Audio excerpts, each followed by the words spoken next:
Ooh. There could be something in there.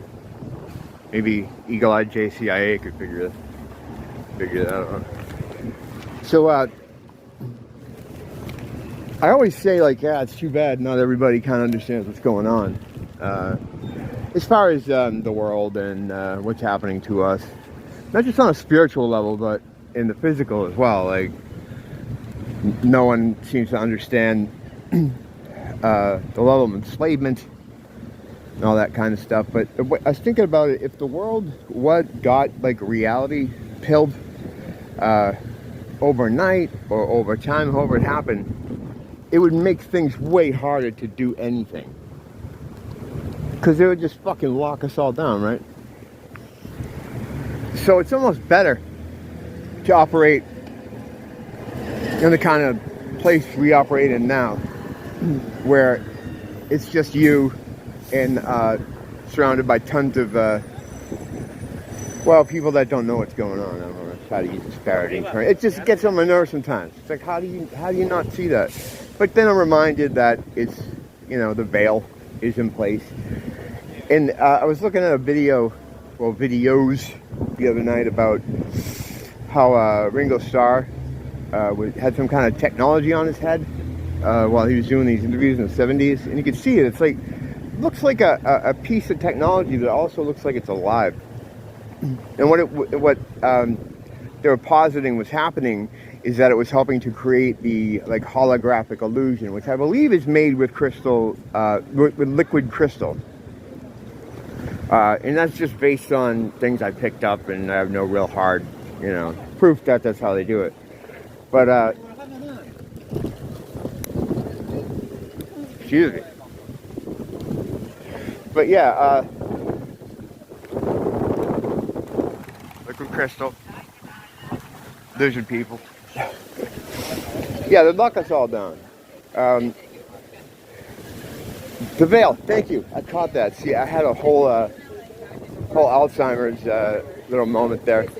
The veil, I believe, is tied to the technology. Whatever technology they use to hide themselves is the same tech that is used to create the veil that gives us this illusory place we live in. And since that's breaking down, the tech is breaking down. And that's how, we see some of the stuff that we do. I mean, unless it's all just a lot of people are like, oh, it's an op. So people, to make, to discredit truthers, so they'll think that there's lizards. I don't think so. Because, again, it's a case of, competence, and in this case, ambition and intelligence, something that isn't there. Even if there is a malevolent sort of eternal dark force that works behind it, they still have to work through these goons. And, they're not super competent, they're not super smart. So, you're going to see, I don't think they'd be able to do that. I think that's it's hardly ever dudes doing something. Like when you imagine a group of people that are kind of orchestrating whatever situation, that's usually not the case. This force works through these people.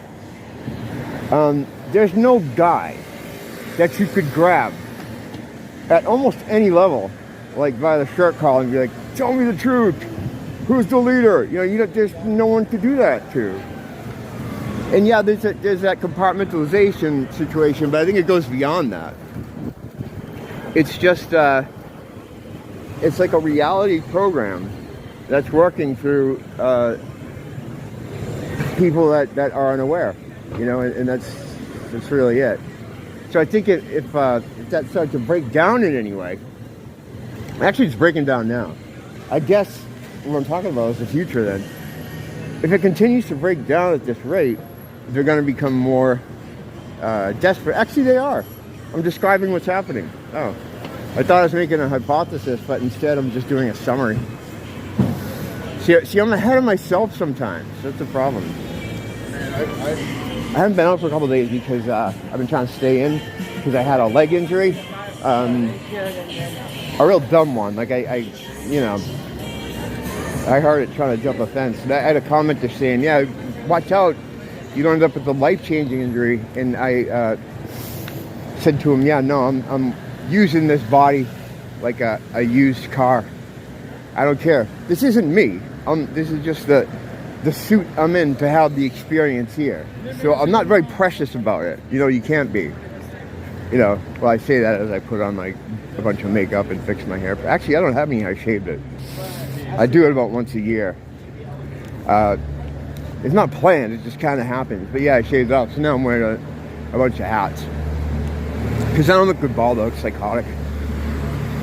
My hair grows super fast though. So it's about 6 months I'll be ready to rock the spikes again. But spikes, like I'm doing Liberty spikes. That'd be awesome.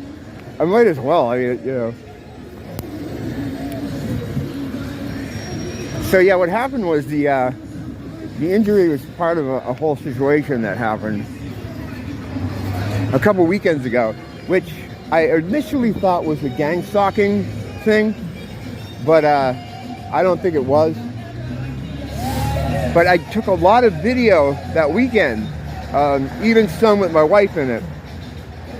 And then when I watched them back to edit it, because believe it or not, I edit this shit, I was just like, I can't post this. I was kind of angry through a lot of it, so I was using a lot of colorful words. And, you know, I can't help that. I'm from Merrimack Valley, mainland, northeast, on the border of Massachusetts and Lawrence. We use certain words there that may or may not be. I gotta throw a coin in this wishing well here. It's not a wishing well, it's fucking water. I do it all the time. Which, yeah, I was screaming a lot, using a lot of words. There we go. Using it forever. So yeah, I don't think my wife wanted to be in them with me talking like that either. But I was really upset. And what it was I had an incident, right? I'm going to try to talk about this as generally as I can. And I thought it was gang stalker related in the beginning. So what I did is I just kind of blew it off. And then I woke up the next morning and I was like, that couldn't have been a gang stalker thing because, you know, certain elements. It was centered around the house. Usually if it's a gang stalking thing, they try to catch you, you know, don't show you where they are. So initially I blew it off. And I try to blow off a lot of like confrontations with people because the way things work here is if I end up rolling around the ground with some guy, if the cops come, I'm going to go to jail. I'm going to have to pay the fines because I live here, okay? I'm not a homeless person and I'm not passing through. And I also don't look like I'm related to anyone in the police force. So I'm like the perfect guy. I get the jaywalking tickets, I get the smoking tickets and all that other shit. But whatever, it's life, you know? Things happen, it doesn't bother me at all. But yeah, so I woke up the next morning and I was like, there's no way that was a gang stalking thing. So I'm like, oh yeah, fuck that. I'm going back. So I went back. And the first time I went back, I was a little unhinged. And I was ready to go. So I went back to this area and started literally screaming, calling them out. Which is, you know, they might not even been home. Haole kids, Haole boys. Haole boys and Nancy do mysteries. So like, get the fuck out here, you fuck up. Start jumping up and down on cars. Start screaming at the houses they're in. They had a fence around the building. That's when I tried to take the fence. I know this all sounds insane, but, you know, sometimes you get that way. But, so the cops come, you know, and I've had a couple of situations like this, and they're usually really cool, and they were really cool. Like, hey man, you know, you gotta understand something. That building there, the house, that's Airbnb. So the people you're looking for might not even be there, you know. So I'm like, oh, okay. You know, I hid all the things I thought I'd have to hide. Because I didn't go down there just like I was gonna bare knuckle brawl anybody. I wasn't that fucking, I've been knocked out enough times to know I'm not much of a brawler. I mean, if it comes to it, I'll do it, but I'm not really good at it. So, I try to even the playing field. Especially in this case, it was a gang of Haolies. So it's funny, the local people, like the local islanders, like the brown dudes, no one gives me shit. All the static I get are from transplants, other white guys. Fucking filthy Haolies. So I went home and let things cool for a while. My wife came home and I told her what happened. I'm like, I'm going back there. And she's like, no, I'm gonna go with you. I'm like, no, I don't. She's like, if something goes down, you can give me the camera and I'll film it. I'm like, oh, good. That's good thinking. So we're walking over there and I'm just talking to her and stuff. But I was in a real bad mood. I was in a bad state. So there's a lot of unsavory words are being thrown around. Just too many. Just too many. So I can edit all this shit out because I don't care about anything except getting another strike or getting the video taken down. Picture someone with Tourette's. That's what was going on. So, and she was saying to me at the time, she goes, you gonna put this up online? I'm like, yeah, I put everything online, I don't care. Which isn't true, because sometimes I'll look back on something as I'm editing it and be like, oh, I can't fucking use this. For whatever reason, there's like a lot of reasons. But yeah, so I've been back to that place, I don't know, a couple times, 8 times I've been back there. And it's always very quiet. I mean, I'm not screaming up at the house when I go back. I just kind of walk around looking very suspicious with the camera running in case, but nothing happened. There was some gang stalky type stuff happening though, and that's why I thought that it may have been part of that. But that's not how they operate. They usually operate away from somewhere. There's a great video that was posted. I'm going to put a link in the description here, or in the comments. I'll put it, of this guy that talked to a kid that went to apply to work as a gang stalker. This is done on taxpayer money. And I'm just going to link the video. You can watch it yourself rather than hearing me explain it. But he didn't take the job, but he explained the ins and outs of it.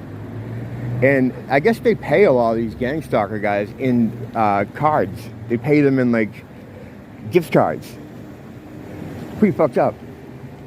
But usually an operation, if they're going to try to do something for you, they need a little bit of setup. So that's why it's easy to avoid sometimes. But yeah, they don't usually center an operation or if something around a house, because then you can go back there, like me, 12 times.